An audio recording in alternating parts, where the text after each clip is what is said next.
a month ago, we played the clips. You said, now they've hired this new intelligence guy. They're going to launch terror attacks, probably on, you even said, on public events, theaters. Boom, you called it months before the State Department. Because I understand their playbook, Alex. Their playbook is destabilization. When they get the reins of power, they're going to foment war. When they lose the reins of power, what do they turn to? Asymmetric attacks. So asymmetric means what? Asymmetric means biological, it means chemical, it means electronic, it means economic, and then, yes, of course, it means terrorism. So terrorist attacks that could take place, and then of course with a flag of convenience, shall we say? Oh, that wasn't us. That was some of these ISIS guys. Oh, that wasn't us. That was some that was some group that just magically appeared out of nowhere. It's amazing to me, by the way, this ISIS case, so convenient. They pop up, they attack the Taliban. They pop up, they attack Iran. They pop up, they attack Moscow and a bunch of random civilians in a concert hall. But with all of Israel Gaza going on right now, which is clearly one of the most destabilizing events anywhere in the Middle East, here's a quote unquote radical Islamic group that apparently doesn't seem to care about the Israel-Gaza crisis. No, they're much more focused on Moscow. Alex, it doesn't make any sense unless you understand the unhumans and understand their agenda. And if you do, you will be able to predict these things. And you said months ago, the goal would be predictive. You said the goal would be to get Putin to overreact. Are we seeing signs he will, or what do you predict is going to happen now? Look, they want him to overreact. They want him to invade Europe. They've been goading him to, telling him the French are going to come in, telling him the Poles are going to come in, saying F-16s are coming, this and that. They want Putin to overreact and push this on because ultimately, and this is the worst part of it all, ultimately, they want to trigger a third world war. And this is something that a lot of people don't want to admit, but there are those out there who think that they would benefit from a third world war. Well, let's just put it this way. If you believe in the depopulation agenda, then what would be more depopulating than another world war? Perfectly said. Come on in the next few weeks. We'll do a full hour on your book. You host Human Events. Incredible information. Jack Posobiec, thank you so much. We'll do it. God bless, Alex. Take care. All right. We got a lot of people on Spaces, so we'll intersperse this. But I want to bring an amazing researcher on the esoteric from their own documents. And I've read a lot of globalist books, but I'll be honest. I got exhausted about 10 years ago. I probably read, let's not exaggerate, 300 books written, probably 400 by the globalist. I probably read 300 books against the globalists that were super accurate, from all the great patriots, from Anthony Sutton to you name it. So, and I've read some of their new ones, but I kind of cheat and get the syllabus or get the back, and I kind of flip around and read the quotes to make sure what I read the news was accurate. This guy constantly goes off what they said 100 years ago, what they said 50 years ago, what they said today. And he understands their mindset and how everything's a big ritual to program our subconscious and unconscious. Jay Dyer, what do you think they're hyping up this eclipse that's just a no big deal occurrence in my view, with civil unrest and civil emergencies and just all this fear mongering? What do you think's behind it? Yeah, I have a few thoughts on this. First would be, if we rewind all the way back to like Y2K, I remember getting nervous about Y2K. I bought a sleeping bag and like some sandwiches and put it in my car because I thought something apocalyptic was going to happen. And that was my first experience with the news really hyping up something that didn't turn out to be anything apocalyptic. We think about a lot of the terror alerts throughout the 2000s after 9/11. They had the coded color schemes of like, we're on orange level terror. That was all intended to keep everybody in a constant state of fear and anxiety. We had 2012, if you remember, that was the Mayan calendar. And Terrence McKenna came up with this, in 2012, we're going to have the end of the world due to the Mayan calendar. And nothing happened on 2012, surprise. We had Jade Helm, which I think was a lot of research, maybe deep AI research into how people would react to the stories of multiple states engaged in these kinds of preparations, continuity of government preparations. So a lot of these things are drills that tie into the events. We have, 2014, there was a push for Ebola. That was fake. That might have been kind of wargaming for what we saw with the COVID crisis, which was, again, ramped up, blown out of proportion. Well, that's what I see it as, is just a way to kind of beta test martial law ahead of the election, which they admit they're actually thinking about doing. Yeah, and they love to, again, there's also that esoteric angle that you pointed out, which is really I see it as hijacking, right? And you've made this analogy many times on your show to Mel Gibson's Apocalypto, where the Aztec high priest ties it into the sun's going to be blotted out, and if you don't sacrifice 10,000 human beings, the sun won't come back. And look, oh, you did, so the sun comes back. And I think that a lot of the deep state, the social engineers, they will actually study end times prophecies, end times beliefs to try to co-opt them, to try to engineer them, or try to bring about stuff. It's not that they necessarily believe in it. And Frank Herbert was a great writer. His first book's incredible. The others are okay. But I don't know if you saw the new Dune, much better than the last one. I did. I mean, that's what it's all about. But then at the end, it turns out it's actually real. It's not just, turns out to be real. Yeah. Yeah, exactly. So, yeah, I mean, we have like this false version of it with the sort of the Hal Lindsays and the Harold Campings and the John Hagee and the Bloodmoons of Israel. And by the way, Jesus isn't the Messiah, but also maybe he is. So that's all deceptive. That's a bunch of con artistry that the system uses to scare people about things that aren't real. However, it turns out, yeah, exactly in the analogy of Dune, there are real versions of these things, where there is a real sense to which signs in the heavens do portend different events. We see that all the way back to Genesis, where the stellar luminaries are created for the purpose of signs and symbols, and basically kind of being a calendar for us. And that's the case. Matthew 24, Luke 21, these texts talk about what will be the case in the end time. So I'm not saying that it's never the case that we don't have signs in the heavens, but we have to be aware that the government has studied this at a deep level with people like Cass Sunstein. He wrote a famous book, or excuse me, an essay about cognitive infiltration. Everybody should go read Cass Sunstein's essay, because he talks about this very point of studying the way that the truth movement and the conspiracy groups online, the way that they look at things, and then he says, injecting a bunch of false conspiracies. And that's what they did. That's what they did with Q. Absolutely, yeah. Q is another version of Nasera. I remember you a long time ago would talk about the Patriot conspiracy and the SAR and the white hats, and then Q was just really an updated version of that, which, as we know, was an older, updated version of an old Bolshevik plan to draw out the right wing. What was that called? It was called Operation Trust the Plan. And trust the plan, exactly. So the government loves conspiracy theories. The social engineers love conspiracy theories. They'll study it. It's called paranoid awareness, and they like to manipulate and play on this. Another point that you've made is you go to the lockstep document. In the first scenario, they outline the fact that when the COVID crisis and the lockdowns fail, when it fails, they're talking about the lockdowns. They go on to say that people will cry out for the failure of the existing system for a replacement savior system that we will give you. Klaus echoes that by saying the exact same thing. And they say that in the SPARS document from just a few years before the COVID. Yeah. So the system loves to play on the fears, the anxiety, keep everybody in a perpetual state of fear. And then that allows them to get you destabilized or distracted. I think a lot of this has to do with the distraction too, from all the corruption of the Biden regime, people questioning the Moscow event, people looking at hot button topics on Twitter. That this is a distraction to get people into these fake conspiracies again. And if anything does happen in relationship to this date or this event, it won't be because of the eclipse, in my view, in my opinion. It would be because they want to tie it into something related to their strategies to preempt the election. I totally agree. So something big may happen then, or crazies may seize on it too. There's that wild card. Real fast, Jay, and you can ride shotgun if you want. We're going to go to some other speakers, but stay with us if you want to comment. We're going to go to some other folks here in a moment, but riveting information. What do you make of the red heifer? Because I'm also getting that. I mean, I'm literally besieged with it on the street, everywhere. Red heifer, red heifer, red heifer. What do you think about that? Is this a woman? Who are you talking about? The whole it's messianic. Yeah. Heifer, I hardly know her.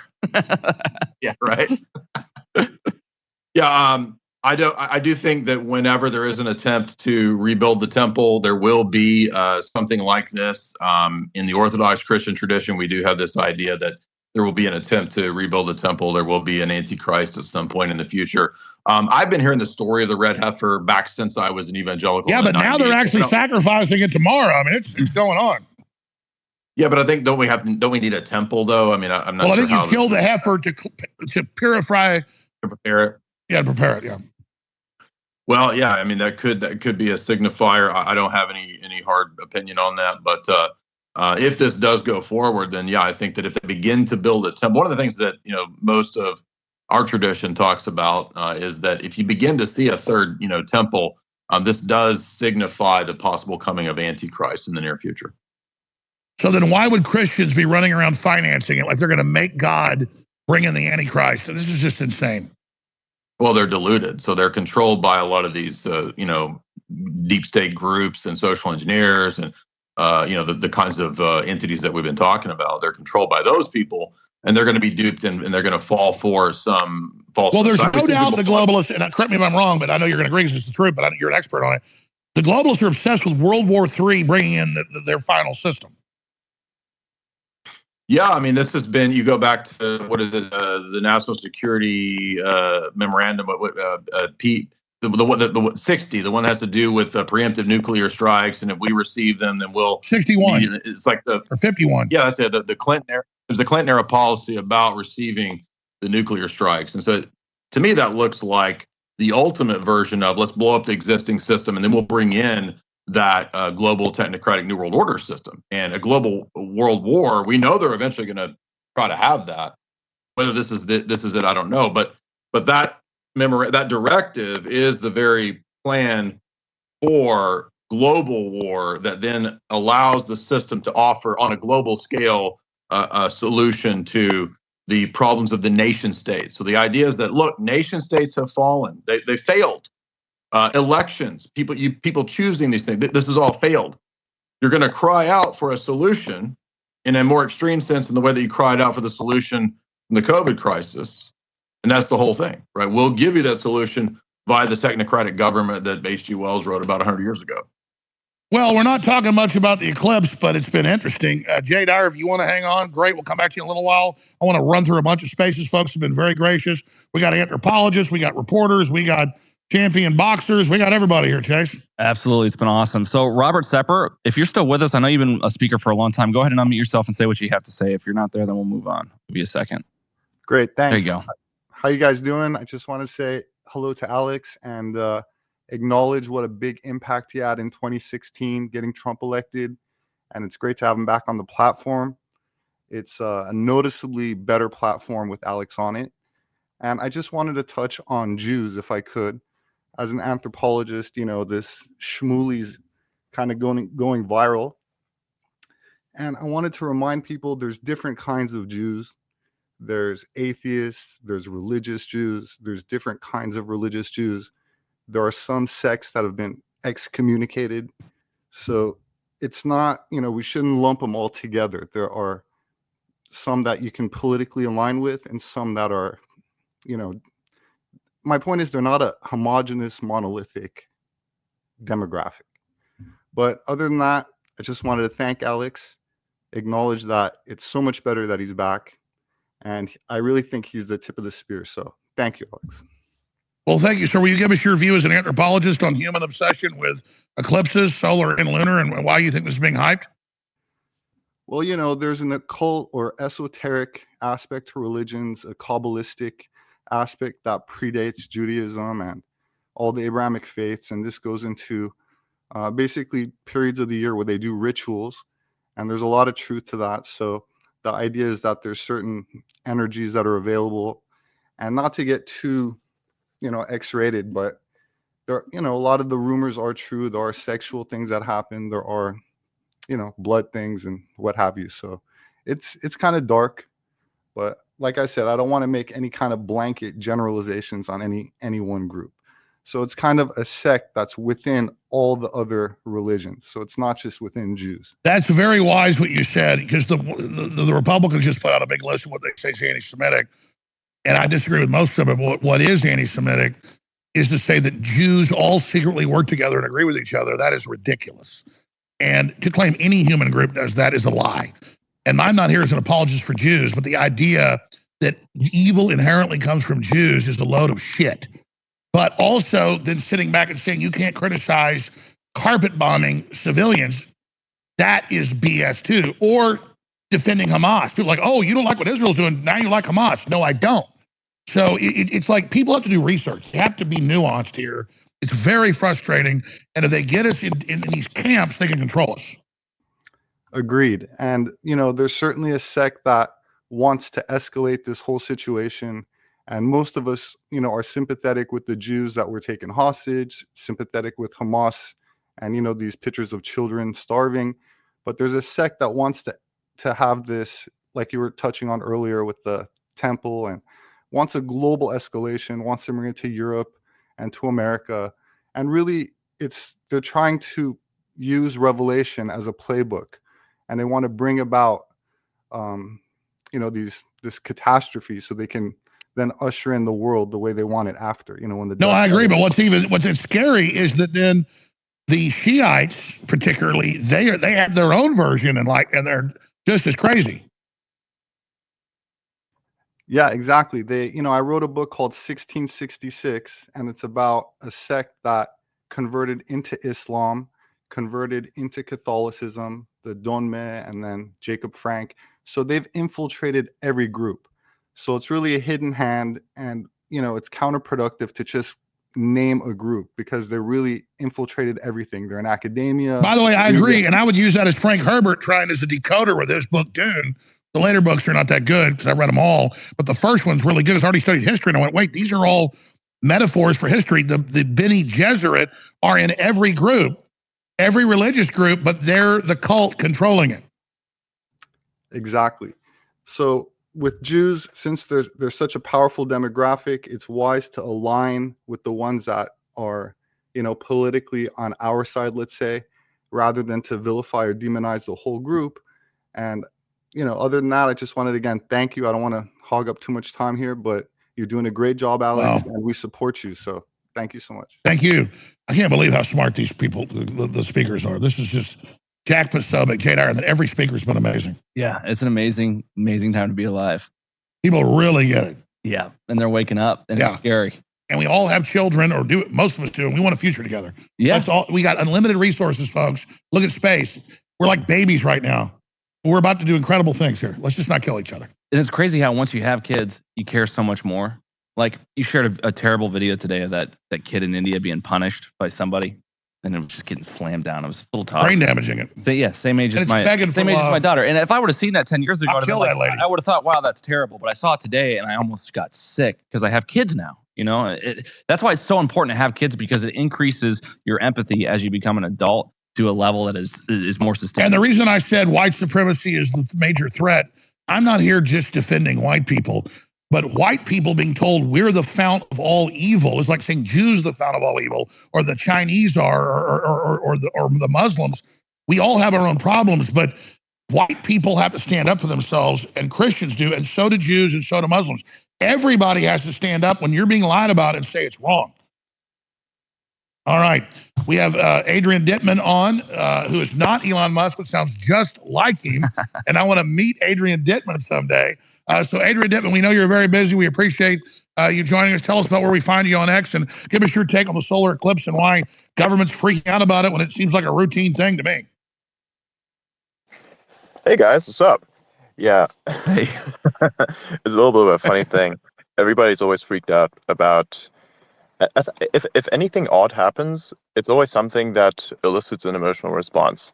I don't really think there's anything to be freaked out about the lunar eclipse. I don't know how quite to explain it. Well, we'll take your time, explain it. Why should we be freaked out? Yeah. I don't know why we're freaked out. I don't know. I really don't know. I mean, I looked at it and I said, hey, this is going to be really cool. This is going to be a really cool event to look at. I don't think Adrian, I want to be able to hear what you say, so maybe move 10 feet wherever you're at so we can hear you. We heard most of it, but a lot of it cut out. Sorry, is it working now? It's working now, so start over. And then, Adrian, are you going to be in Texas, be able to watch the eclipse on the 8th of April?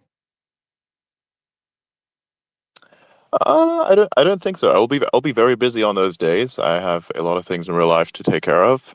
I was planning to, but I don't think I will be able to attend. Like again, as I don't think it'll be anywhere near the point of totality. But again, I'll be here. I'll be here, kind of like watching it as an observer. But I don't think I'll be there in Texas, unfortunately. Okay, well, you're crystal clear now. So start over with, yeah, it's a beautiful thing. It's part of living in this universe. And you're saying you don't know why people are so obsessed, but just elaborate. You've got the floor. Whenever anything odd happens, people tend to associate some sort of, like, I mean, there may be some merit to the physical implications of what an eclipse does to a planet. Like, it's an amazing event that changes things. It's like whenever that happens, and you have totality, you look at how the animals are behaving. That's the thing that I think is most telling. Everything falls silent for a bit, and then the animals, their instinct kicks in. It's almost like as if it was nighttime for them. They don't really care much about it. They just think it's nighttime now. Ooh, hello. Humans attribute more meaning to this, even since the beginning of anything that is written, where basically now we have the ability to retain memories of another because of what is written. People have associated some sort of apocalyptic event with these types of occurrences. Now, whether or not that is true is debatable, because I think every single time an eclipse such as this has happened, what has actually happened? What negative things have actually occurred? We are all still alive, are we not? We're all still here. What apocalyptic events have taken place? As far as I know, I can't name one. And as a matter of fact, I think in previous times, such as the Mayans and such, there was they were using the eclipse as a means by which you could basically control the narrative. With the Bluetooth, but we'll be right back. What happened? Oh, we went down. Okay. It's still up. Am I still audible? Okay. We lost audio for space? Yeah, you'll have to restart it and reconnect. So we'll get our Bluetooth connection back up. We have good Bluetooth connection here? Yeah, I don't know what happened. It seems like there might have been a power outage for a second. We'll get it buttoned up. Just give me a minute here, Alex. All right, no big deal. Is everything still working? They're figuring out their difficulties. How you been, Adrian? I'll be right back, Alex. Yeah. Oh, I'm doing well. It's fun to see you back up again. I haven't heard you in a space for ages. I'm here. Hey, Bill, what's up? How's it going? Yeah, I think they're just working out a few things. Just let them do their thing. Yeah. Technical difficulties. It's like we're getting the B-roll here, but it's live. It's fun. Definitely adds to the quality of the entertainment for sure. 100%. Yeah. It makes it a little more interesting. Gotta have a few challenges. All right. Yeah. It's Periscope. We got to make it out there to Texas. I want to see you and Elon hang out together. I want to see this. Yeah, that would be hilarious. I'll go. I mean, there's a small chance, but I really need a compelling case to go there. And right now, I have a lot of things to do in real life. Like I'm very busy. The irony is, like, there's a parallel between me and Elon, where also I deal with production-based things. So I have to do a lot of optimizing. And recently, I was supposed to 2x production for where I work at, and I did exactly this. And I have to work out all the bugs and logistics. It's fucking annoying. Well, if there's any chance to make it, that'd be fun. Yeah. By the way, I was actually up all night up until the next day while we were doing the rocket launch. It was funny as fuck. Adrian, a full what's up? eclipse? What's that? You're not eventful enough? Yeah, let's try that. Oh, it is eventful, but I like to look at long term. You have a 1 minute thing that happens. Sure, it's very eventful. I may attend, but I just don't see the There's a lot of issues that may be created if I'm not there where I need to be. You know what I mean? Like it's I understand. Problematic as fuck. I went to LA last night, and I was actually meeting with some people. Stay connected. Cool. We got it going. Very nice. This is weird. Stay connected there, though. And it's not getting any space. We really hear like the ambient audio of Alex. It's like we're meeting up in a busy cafe. This is kind of a rocket launch. Yeah, it is. Everyone's like pre-game. Liz, what's up? I haven't heard you before, but apparently you follow me. Liz Churchill? Oh, hi. Yeah, what's up? Hi, nice to meet you, Adrian. Nice to speak with you. Nice to meet you too. I actually agree with Likewise. Thank you. I actually agree with your analysis, and I actually agree with Alex's analysis as well. I think that what we're seeing is multiple distraction to induce everybody into the same state of fear that they put everybody into several years ago. And what happened then? Everybody was in an illogical state of thinking, and we ended up with over half of our world lining up for an experimental vaccine promoted by a VIP member of Epstein's Island. Like, how did we get to a place where people were taking medical advice from people cosplaying as doctor? It's because everybody was induced with fear. This is the same thing. And I would just move on, basically. But on another note, I want to reflect on the report by John Bown, which was very good.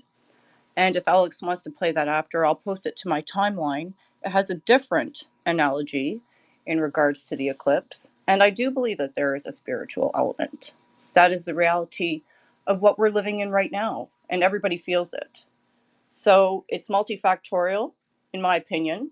And I think that right now, we are experiencing asymmetric warfare, and it's putting everybody in a demoralizing state. Everybody is confused, everybody is worried, and I say be brave, speak up, and do the right thing, and support Alex Jones, and support Elon, because truthfully, we would not be having this conversation today if we didn't have this platform, and we wouldn't have the valuable knowledge that Jay Dyer gave earlier, and we wouldn't have Alex Jones speaking freely on a social media platform.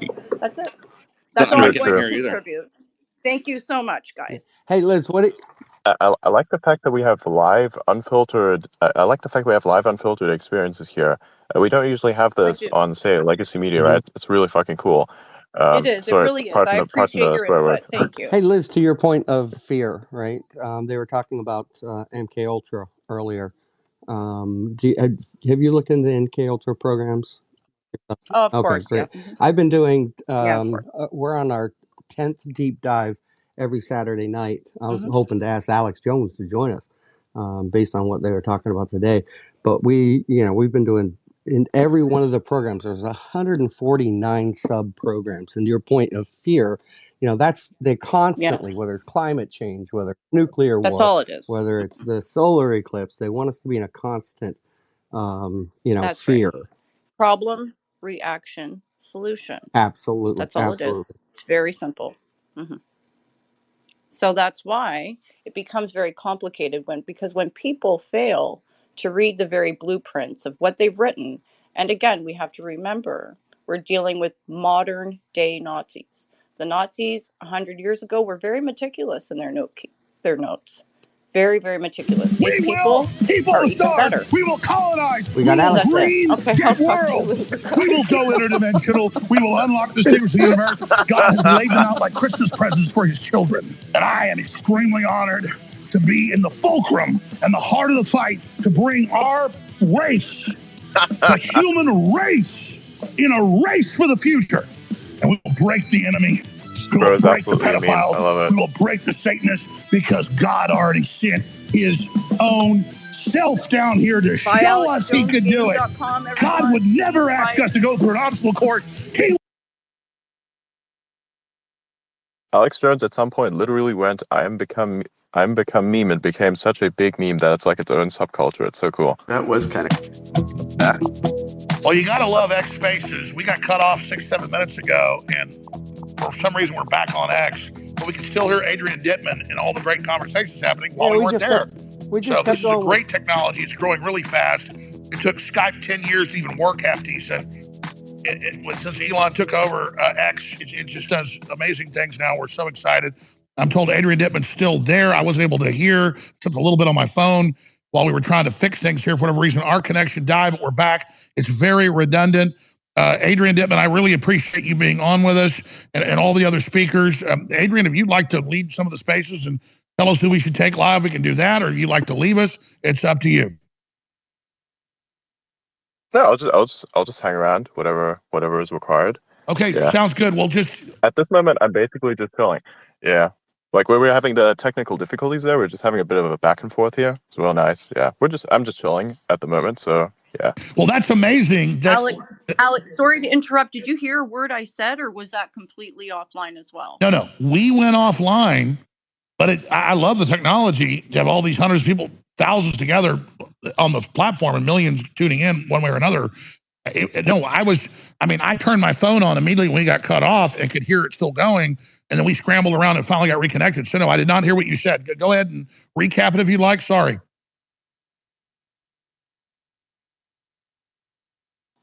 Well, I was just saying earlier that we ended up in an induced state of fear 4 years ago because this is the globalist main modus operandi. They use the problem, reaction, solution model every time.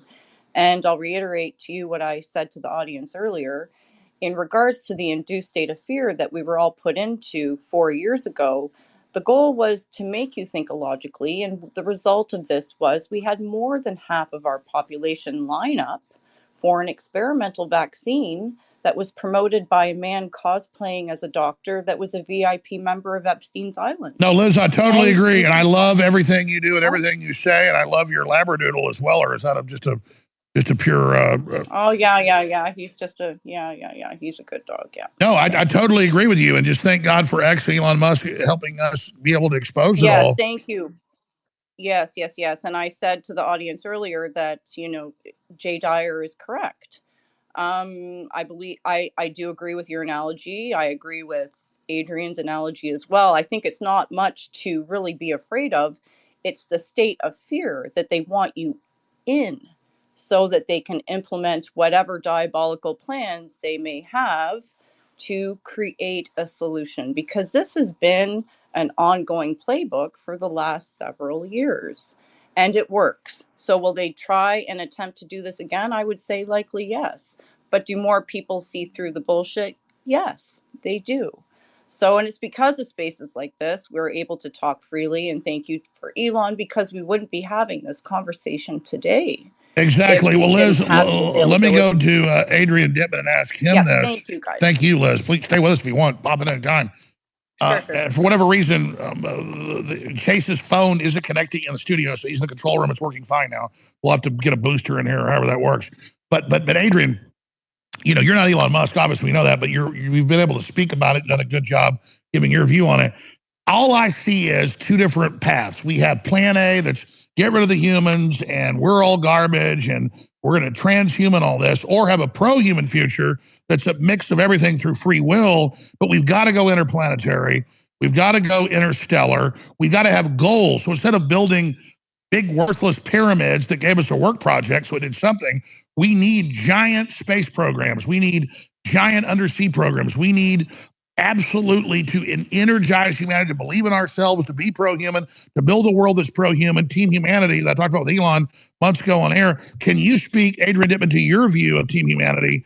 And if you were talking to Elon Musk and advising him, and I totally support his space exploration, all the great things he's doing, about trying to sell the public on realizing this is their destiny to believe in something bigger, because we've got to have a plan B that becomes plan A. We've got to get energized with public works and corporate works projects and get excited about goals. And if we don't have goals to go to Mars, and if we don't have goals to build moon bases, and if we don't have goals to build Antarctic bases and undersea bases, and if we don't celebrate them as the real rock stars, nothing against basketball players or football players or Leonardo DiCaprio, but that's old. That doesn't do anything. That's entertainment. We need to celebrate the explorers again, and we need to get back into the trailblazing again. And that's why I love Elon Musk, because he's doing that. Say what you want, he is a maverick. So can you speak to the maverick spirit and why we need to rediscover it, I believe, to survive, or is that wrong?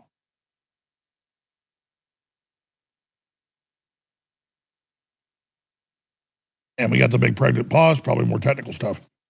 But it is super fun having technical stuff. I'm dying.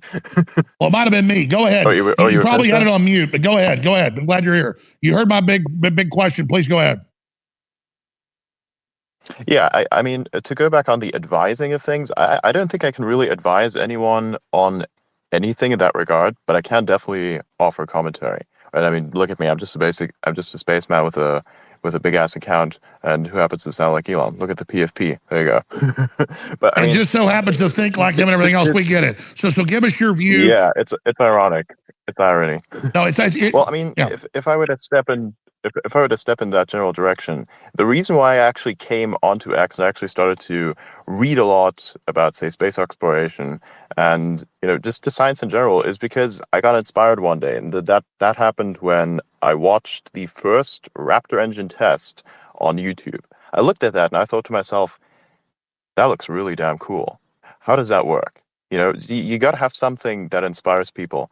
And I think big, beautiful rockets going up into space, such as, Starship, definitely inspire people to do greater things, because at some point you look at it and you ask yourself, how could I be a part of this?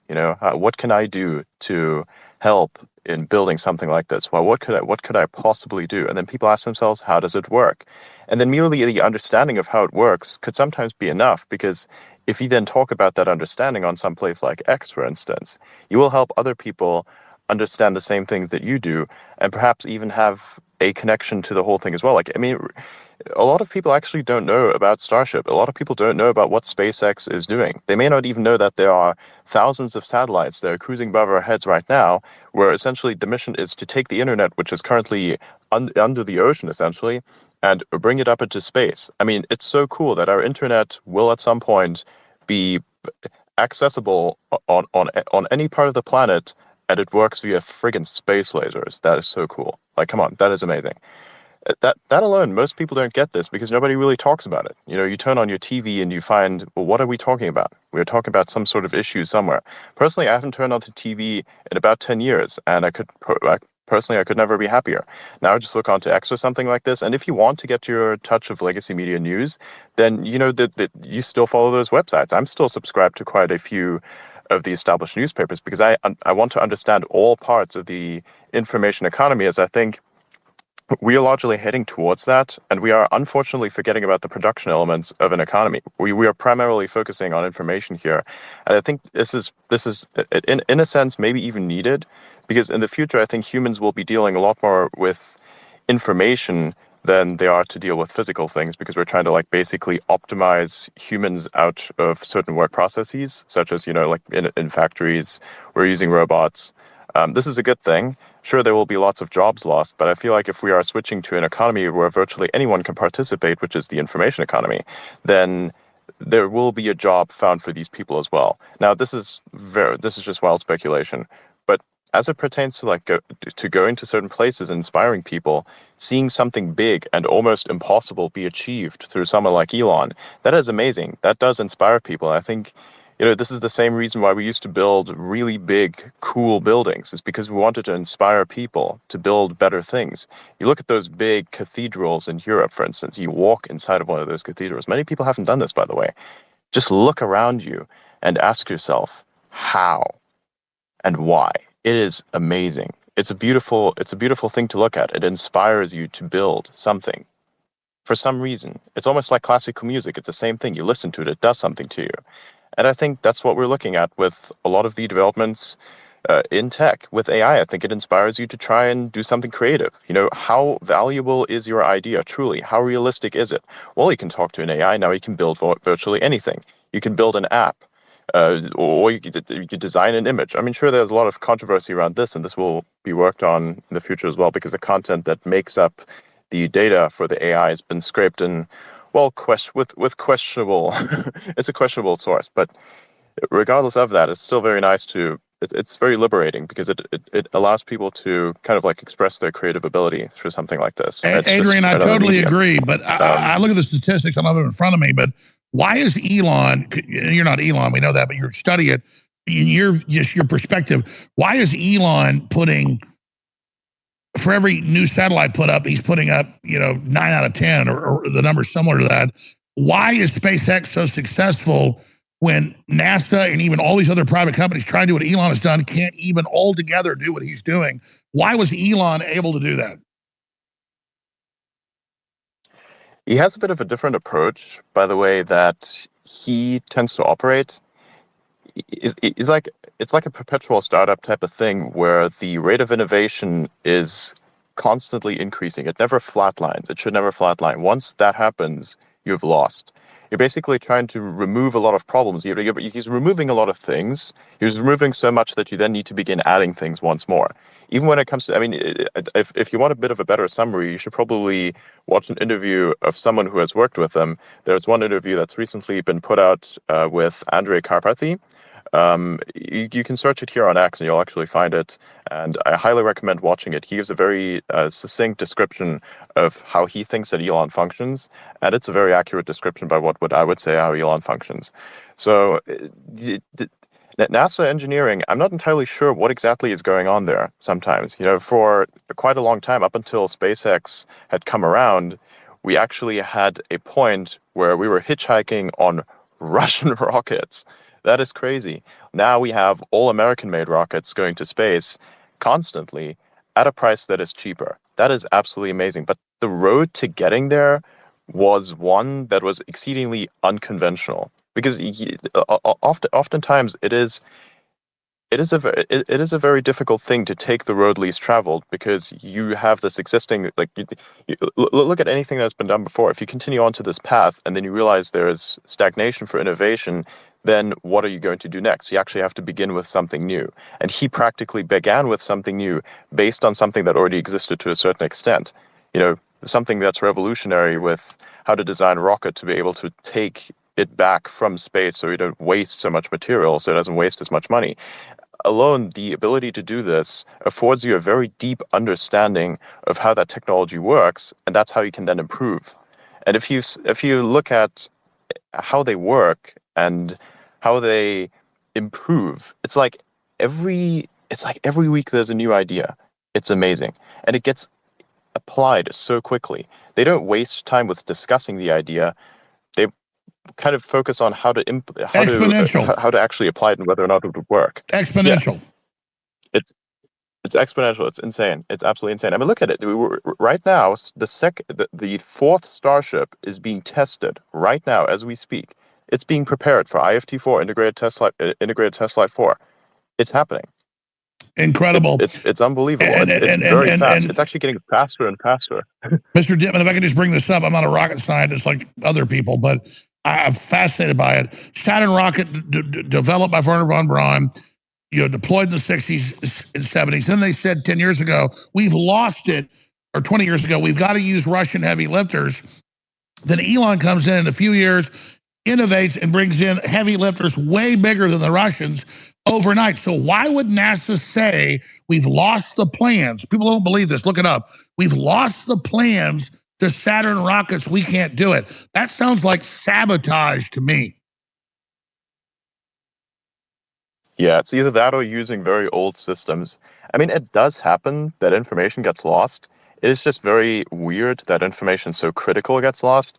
But I mean, I've seen a lot of weird things. I once had to design server infrastructure. It was more like the physical implications of it and logistics. And I noticed something really interesting. I was like, okay, so we have all this new infrastructure. Where's the old information? And then bro looks at me and says, well, we discarded the drives and everything. I'm like, you did what? Just like that. Some guy just discards. I'm like, you did what? Where are they? What did you do to it? Well, they didn't need it anymore. What? Did you put it in? You just literally threw it in the trash? Yeah. I looked at him. My brain was exploding. I was like, no way. That okay. You know what? I'm just going to be out of this. I did my job. Whatever happens next, I want literally no part of it. I haven't heard from those guys since, but it gives you an example of what things could go wrong. And maybe it was something like that. And wasn't it true that Wernher von Braun actually designed the Saturn rocket to be a Mars rocket, over-engineered it? He did. Was that also the case? I don't know. Maybe I'm just... No, he did. Well, it's funny you know that, because obviously you're not Elon Musk, but exactly. So the issue is it's almost better they incompetently didn't have any of that, because that forced Elon and his engineers to totally redo it, and so it's now so much better. I know you're not Elon, so you don't know these numbers, but I was reading these new heavy lifters that Elon's developed with his scientists are like the next level way better. And I was hearing Elon's got even bigger rockets ready. Yeah. it's absolutely mind blowing. It's actually difficult to keep up with all the new data. That's how I see it. There are a lot of interesting content creators out here who actually keep up with that data. There's one person here. His name is Felix Schlang. He's pretty good. There's also another one. His name. I always forget the name because the user handle confuses me. Jessica Kirsch. Yeah, she's really good. She's actually next to Starbase practically every single day, documenting its progress. So if somebody knows about the numbers, it's definitely those two.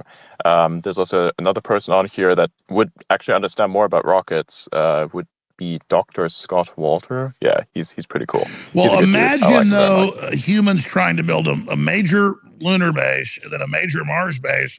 If people got behind it instead of the NBA or instead of football and cheered on multiple corporate teams, government teams on who and the danger and the live coverage. I mean, this should be everything we're doing is and like the cures to cancer. And it's not just rockets, it's not just satellites, it's not just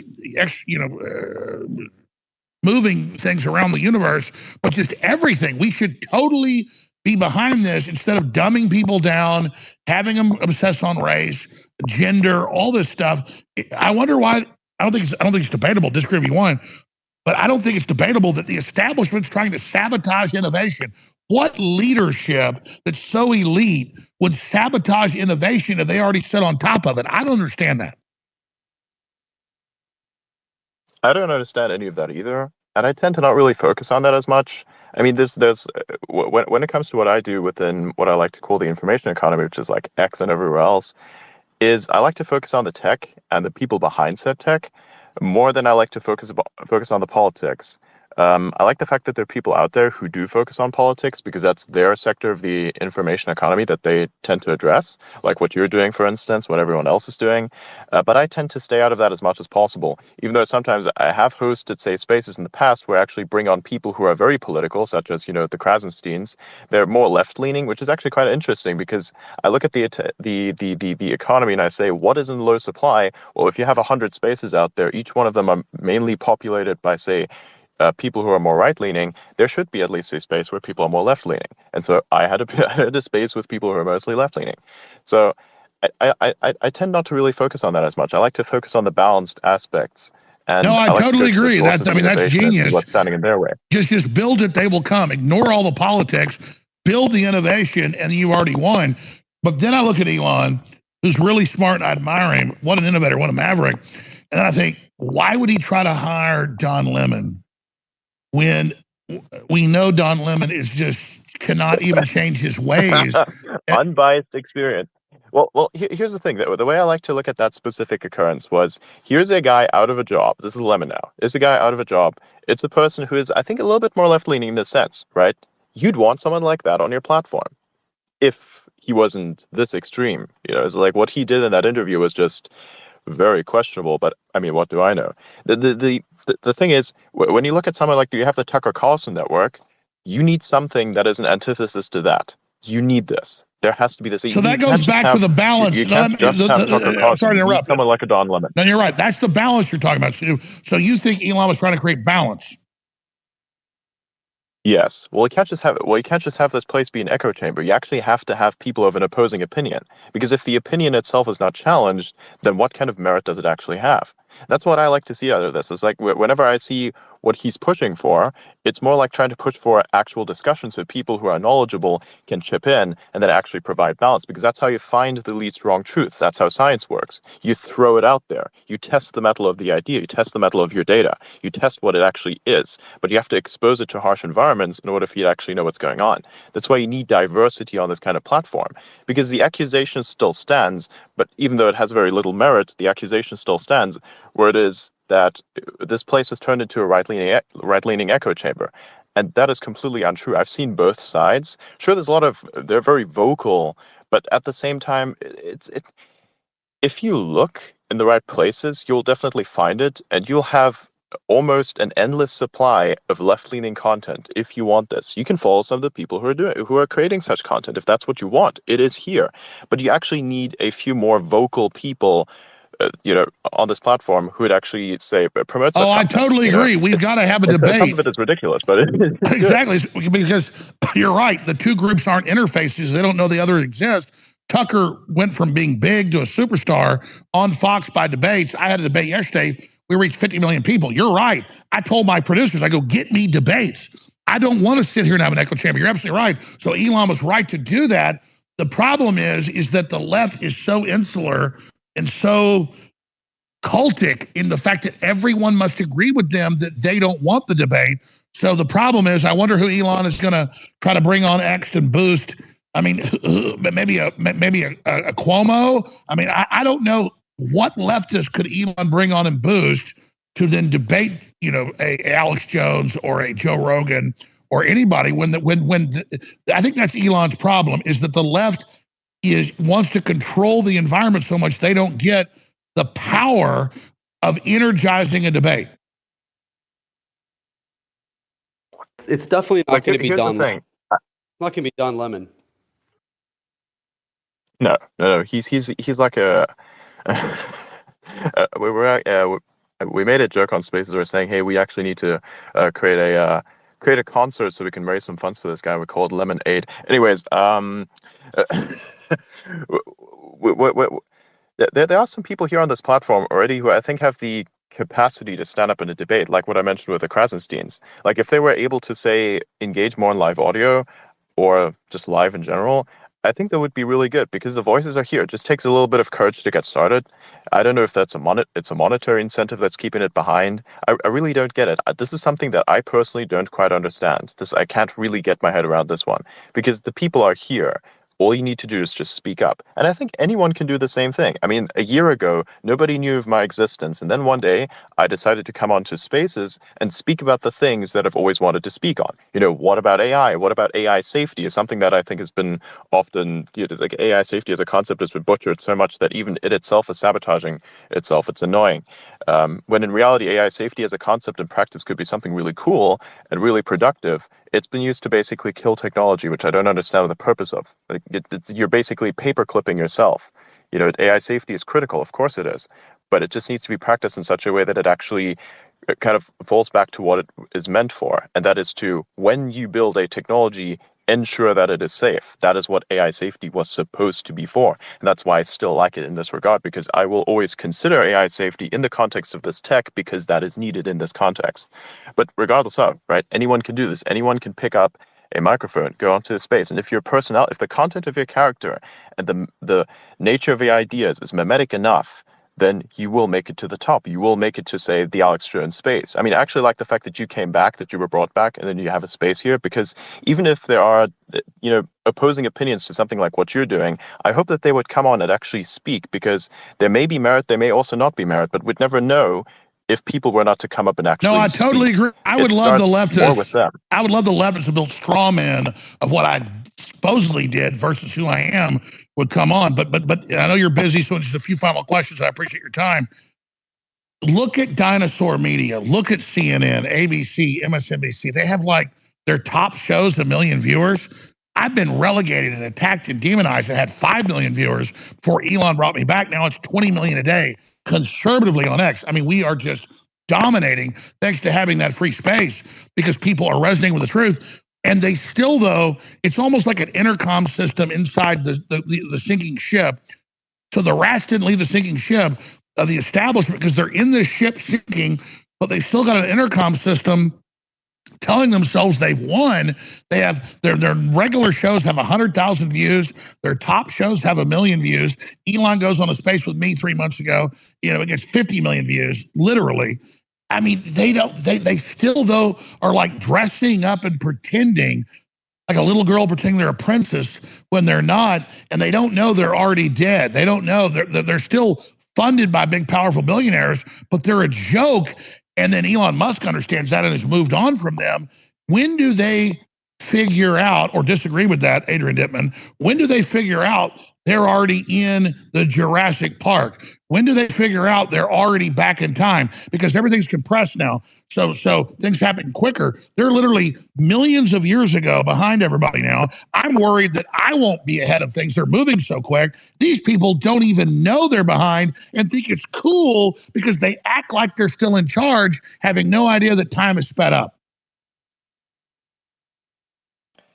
I think the moment when people this is like a shift. This is a shift in the information economy. It's like latency to reaction.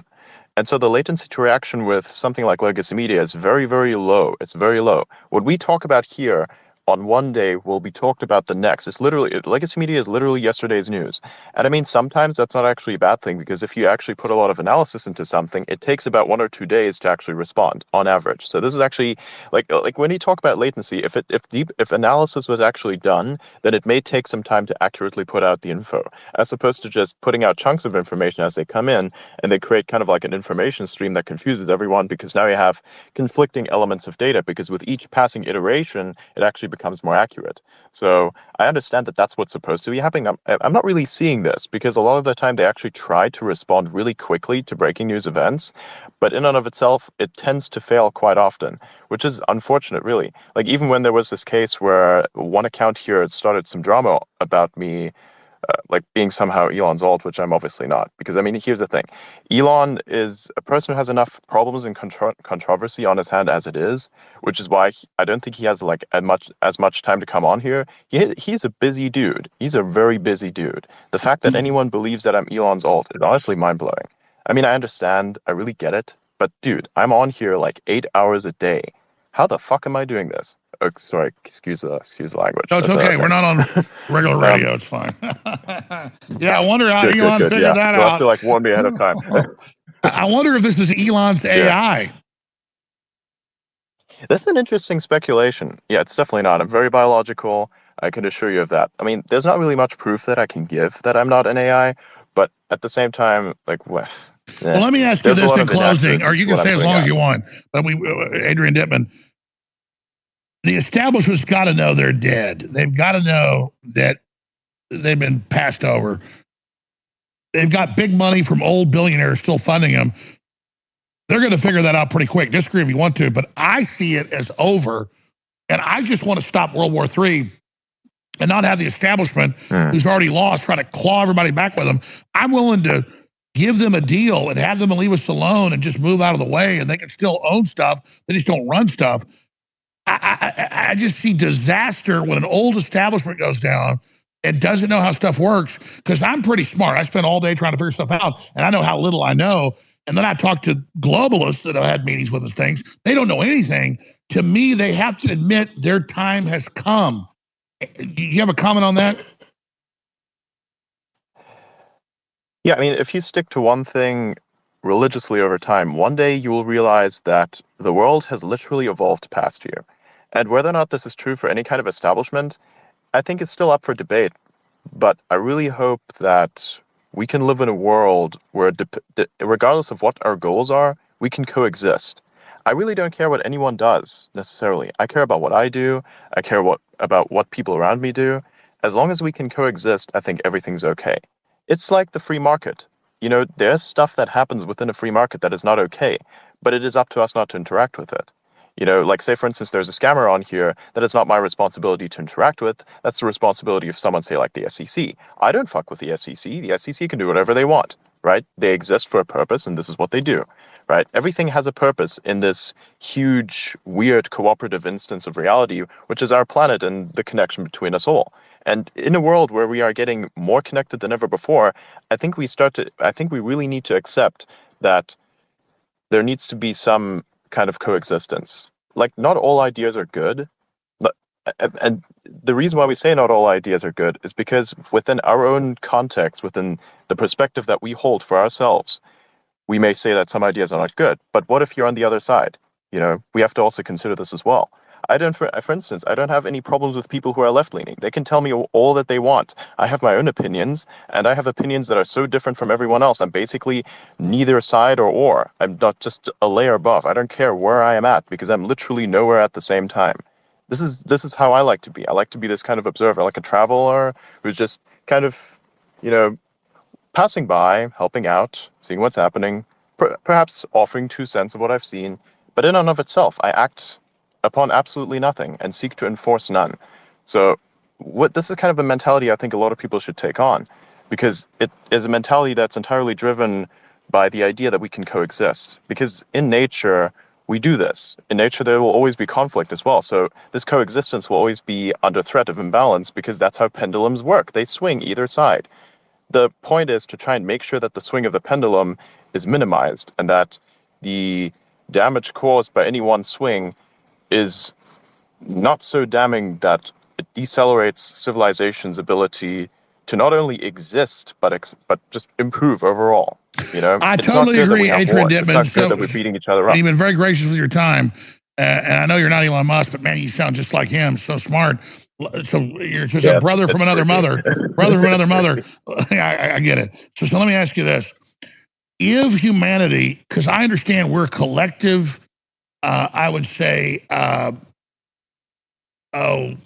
like a jellyfish. People think a jellyfish is one creature. It's a colony, but each cell has free will, but it works together.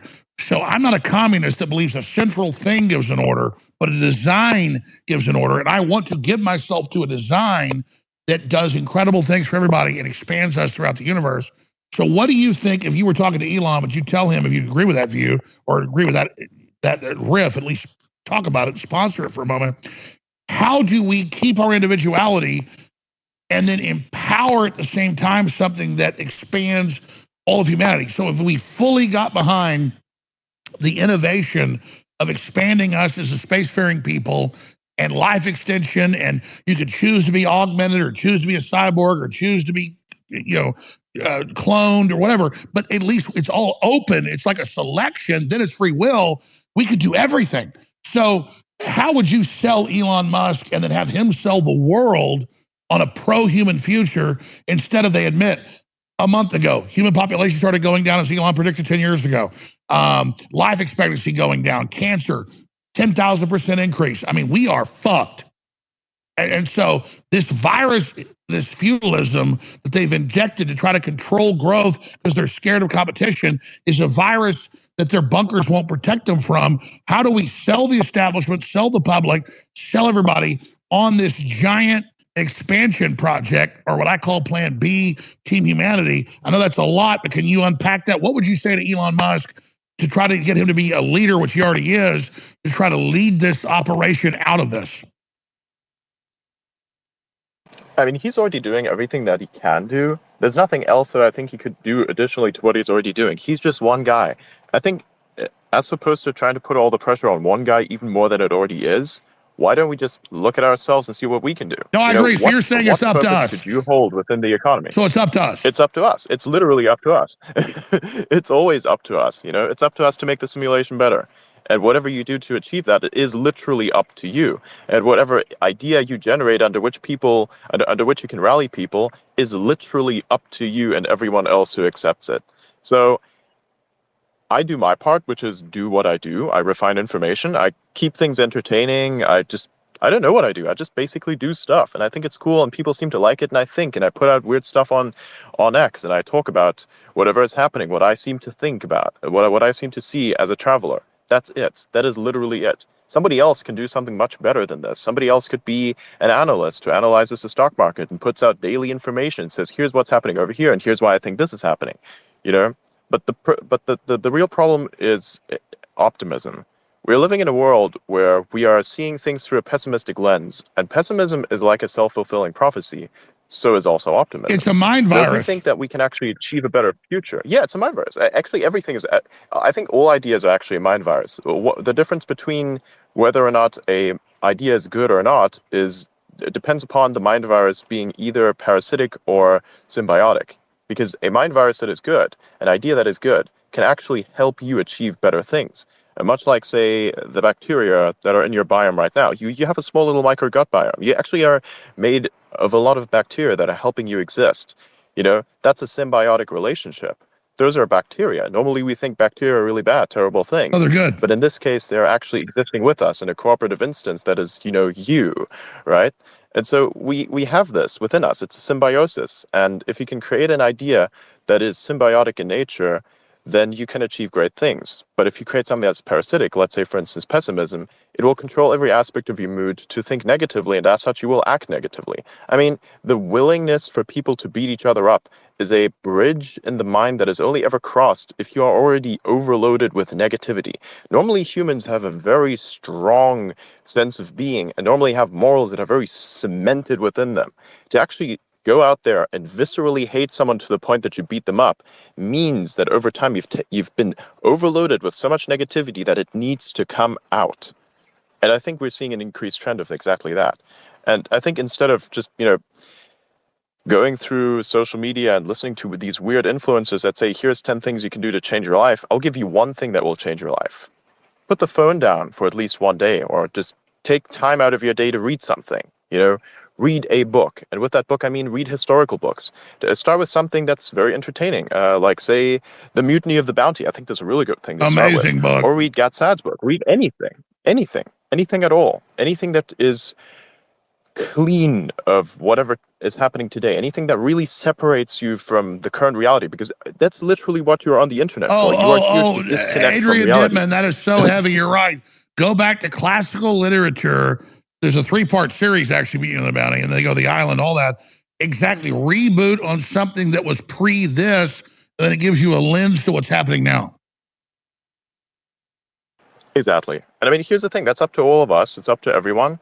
I don't necessarily recommend that it is something you should do. I'm just saying that this is something that I do and I have done. And I have a lot of problems myself. I make life choices that put me into very, very, very difficult situations, I'd rather say. I'm a very ambitious person. I do things like stay up all night to fix some random ass machine. There's no need for me to do this at all. I can take time off, but I don't, because I'm crazy. That is just simply how it works. So it's not it's not up to me to dictate how anyone else's life works, because I see mine as something that is kind of suboptimal to being human, because I don't have time to socialize with people. Not really. And I think people should be able to socialize. But Adrian, the most powerful thing you said in the last 45 minutes was, we're not, individuals aren't the answer. Individuals are the answer, but they're not the overall answer. You're looking for those incredible new brains that are going to help us get out of this and do something better. And the old corrupt establishment is threatened by new minds, threatened by that power. We have to embrace that. Yeah, and I think if such a thing like the establishment, as you're conceptualizing it often, exists, I think that they themselves will not actually fall. I think they will evolve. I think over time you will start. There comes a precipice where either you have a fight or flight response. You're either the deer staring into headlights, where the car then eventually hits it, or you are the deer that backs away from the track. Or in fact, you go right up to the person who's holding the gun and you just look at it. This is like with the deer, for instance. They have a fight or flight response. There's one case I saw where the deer literally walks up to the person and looks at him and says, "Hey, hello," just sniffs around, and then bro doesn't even have the guts to shoot it. This is really weird, cases such as this. You have to look at the fight or flight response. And I think there is a secret third option to this, and that is to observe things a little bit more critically. And if I was them, I would definitely say, okay, if I have a long-term goal, let's sit at the sidelines a little bit and then step back in. Because I think that everybody has something that needs to exist. And if there is such an establishment, I think I like to try and put myself into that position. I like to put myself into the position of trying to understand why exactly they think we need to reduce people on the planet. And I mean, there are limited resources on the planet. There is a case to be made here. It's just that the impact of what they're doing right now is going to be a heavy pendulum swing in one direction, where it's really going to be very destructive. But then again, I don't really know much about that.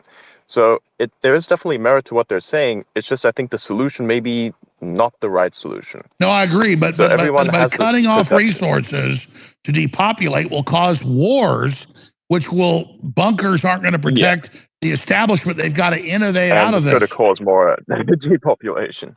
Yeah. I mean, I understand a world in which there are fewer people would actually be less resource intensive. But instead of doing that, we should probably seek where else to find better resources. And this is why Mars is so essential. You need to go there to establish a kind of a base, so you can say mine the asteroids. So you don't have to destroy the planet in order to get resources. That is essentially the goal itself. You got to go there not only just to act as a kind of a backup for, the planet, but also as a means to get more resources for both planets. You know. No, I agree. But Earth instead of a Earth war, is a cultural center.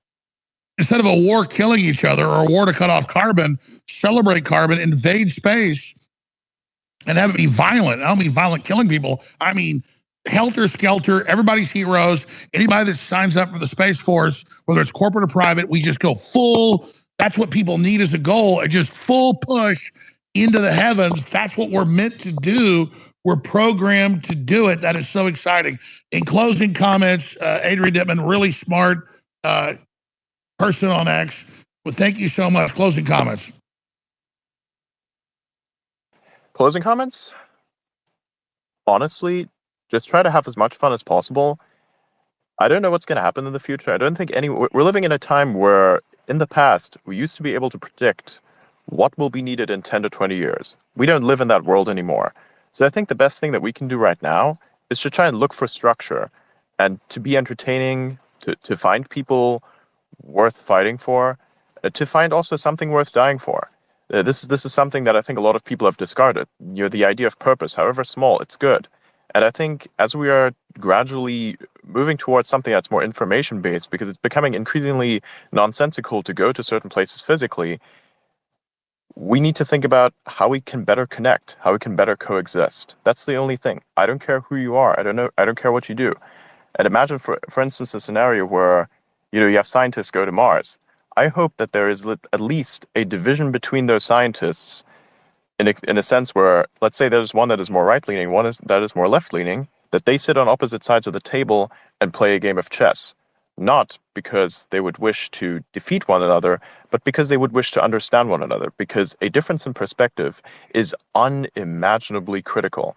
And I think we shouldn't vilify each other just because we have a different perspective on life. And that goes for literally everyone. I mean, you can disagree with whatever any particular force is doing, but what I would want people to do is to try and understand it.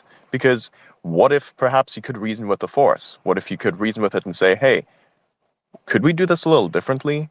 Is there a better way? Perhaps. But then again, we don't know unless we tried. So don't be destructive. Don't be a wrecking ball. It's like trying to break the matrix. I'm like, how are you going to break the thing that you're in? That is literally self-sabotage. Don't break the matrix. Make it a better thing. That's what everyone else is doing. You're just left behind thinking it's a weird thing that some influencer told you to do. Well, that's right. When I read Adrian Dittman, when I read about the Visigoth warlord Alaric sacking Rome in 410, they burned Rome down. And I'm like, why didn't you take Rome over? This idea that we destroy civilization because we're threatened by it, why don't we just integrate and make it better? Absolutely powerful information. Adrian Dittman, thank you so much for spending an hour with us tonight. Amazing knowledge. I'm just blown away by what you said. Thank you so much for being with us. Thanks for having me. Thank you. All right. Well, that was a very powerful 2 hours and 11 minutes. And I am not financed by the New World Order or any billionaires, as long as I don't change my policies. And I'd be happy for people to fund us, but I don't change my views. But I'll take money, but you don't change what I do. But I've not reached that level yet. We just sell supplements and things that work really well, and things that books and films and water filters that are highly rated. Infowarsstore.com, drjonesnaturals.com, my dad's company. Iodine. The government in the 20s said the IQs were down 15 points. They put a little bit of iodine in the salt and IQs went way up. We sell iodine. We sell iodine toothpaste. Really good for you. It's at drjonesnaturals.com. It's at infowarsstore.com. And I've been on air 30 years in the first time I went on Access TV in 1994. I walked in there to be a guest. I was trying to get my little license there and taking the classes. And they said, oh, come on this show. So I walk in there and I sit down in 1994. And there's Mike Hansen and Jeff Davis, not the Confederate president. Jeff Davis is his name. And I'm on this show in 1994. And they go, oh, we had you as a guest. Are you here for the IRS protest? It was April 15th. So the 15th is when I was on air 30 years ago.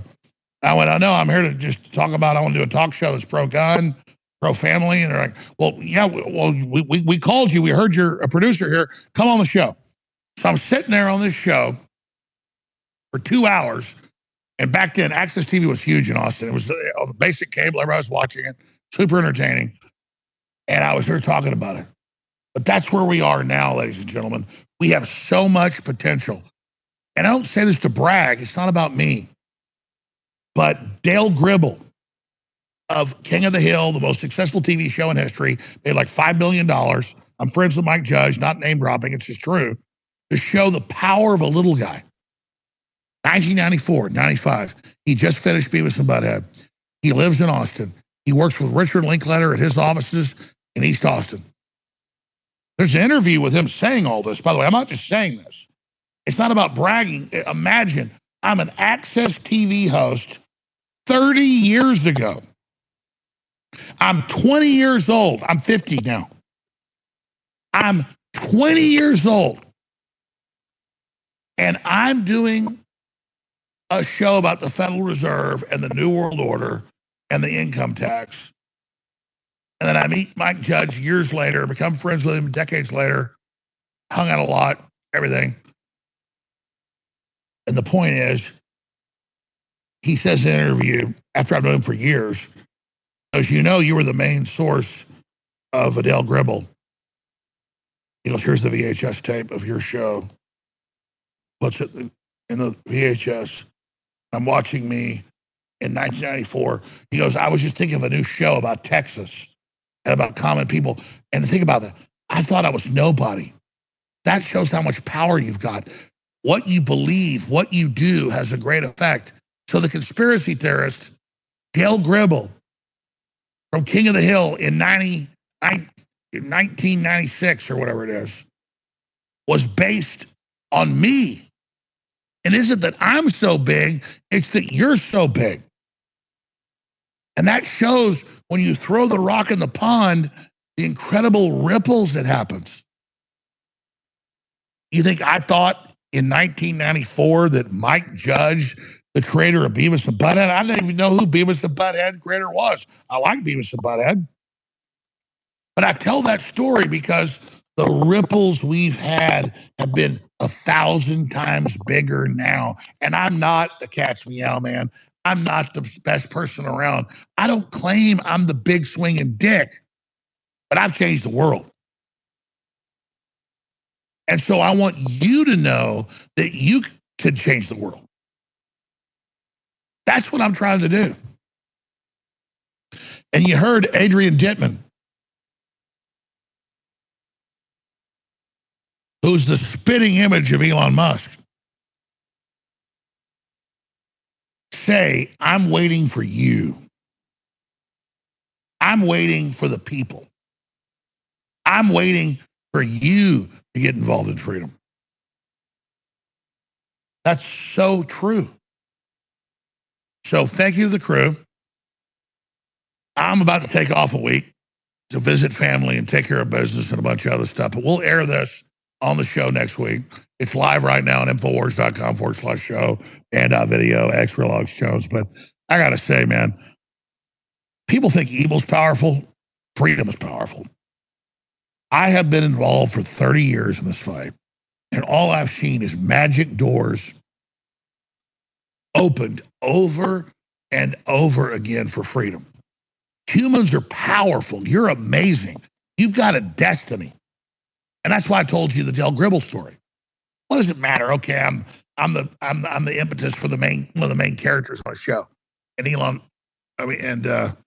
Mike Judge is on record about that and all the rest of it. The point is it shows how powerful the influence of authenticity is. And that's what I'm saying.